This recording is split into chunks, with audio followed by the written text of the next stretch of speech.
Hello, everyone. Welcome back. I want to talk to you guys a little bit about coronavirus prepping and stockpiling. I know everybody's out there busy stockpiling toilet paper and cleaning supplies. The thing that I've been buying this prior week is heating oil and propane. Okay, I ordered about 300 gallons of heating oil and another 300 gallons of propane.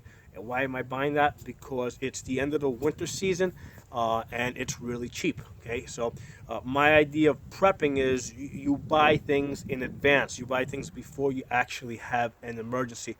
I know the guys out there running, looking on internet sites trying to find ammunition.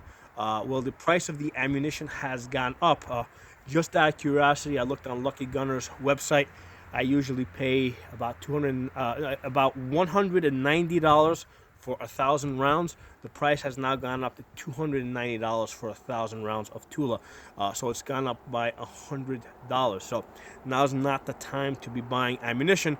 Basically you should have been buying that, all along. Unless like you just became of age and you just got your first AR-15, and yeah, by all means now you have to buy it. But for the rest of us, we should already have all those other essential things that we need. Now, I realize that people have very different situations. Like I'm out in the country, I've got 100 chickens. So I've got my food source all set up. So my preparation might be a little bit more different than the preparation that people that live in suburban areas or cities might be. People living in in cities and suburban areas, they have to kind of look at the situation and figure out what they have to do. Now, one of the things that I have done, in addition to like the normal prepping, basically normally I don't carry a balance on my credit card.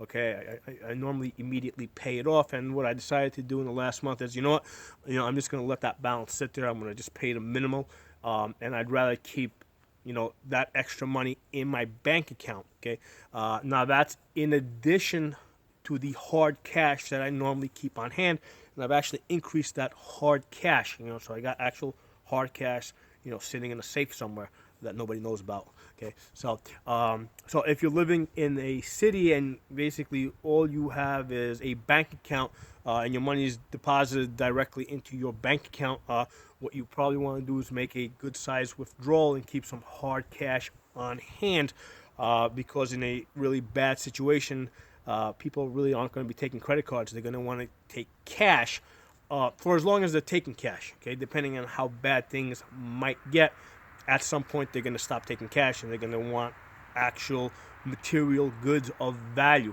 And ammunition is always, it's going to be one of those. Ammunition is going to be one of those commodities that you can always trade. So, that's one of the reasons why what I tell people is you want to have a minimum of 4,000 rounds of ammo for your 5.56, right, for your AR-15.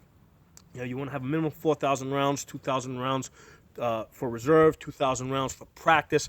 But beyond that, I recommend you have a lot more, maybe 10,000 rounds, so that if you can use it as currency. Okay, so if you need to buy things, you can trade ammunition for goods that you might need.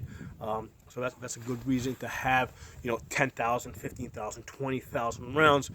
Even though realistically, things would probably, even if things got really, really bad, you're not going to go through thousands and thousands and thousands of rounds in a shit hit the fan type of situation. Because for one thing, if you're able to survive that, there's such a thing as a battlefield pickups. But in the initial phases, you'll need that extra ammunition because that's an easy currency. Ammunition is compact. It's kind of like coins. You're able to, carry it, trade it. It's compact. It's a lot easier it's a lot easier to trade ammunition, which is something very common that everybody, knows its value. As opposed to trying to say, okay, well, I've got a bucket here. Okay, what's a bucket worth? Or I got a chair here. What's a chair worth to somebody? So, ammunition, is something that's very common, and anybody with guns is going to recognize the value. And of course, you want to, this is another good reason to stockpile the common calibers. 5.56, 9 millimeter, AK-47 rounds, You know, I'm not a big fan of 300 blackout, and one of the reasons is that not too many people have 300 blackout. So, you know, I'm not going to want to stockpile tons of that. When 5.56, in my opinion, will do almost as good a job, or the AK round will do almost as good a job. I'd rather invest in those other 2 rounds. Okay, so same deal with like 9mm. You know, yeah, great. I got plenty of guns in 45, and I got guns in 40. But most of my stockpile is 9mm because that is the most common round. So a couple of things for you guys to think about. If you got any other ideas, anything you'd like to add to this, put in the comment section. I'd love to hear from you guys. If you guys are not a member of this channel, hit the subscribe button. I'll talk to you guys soon.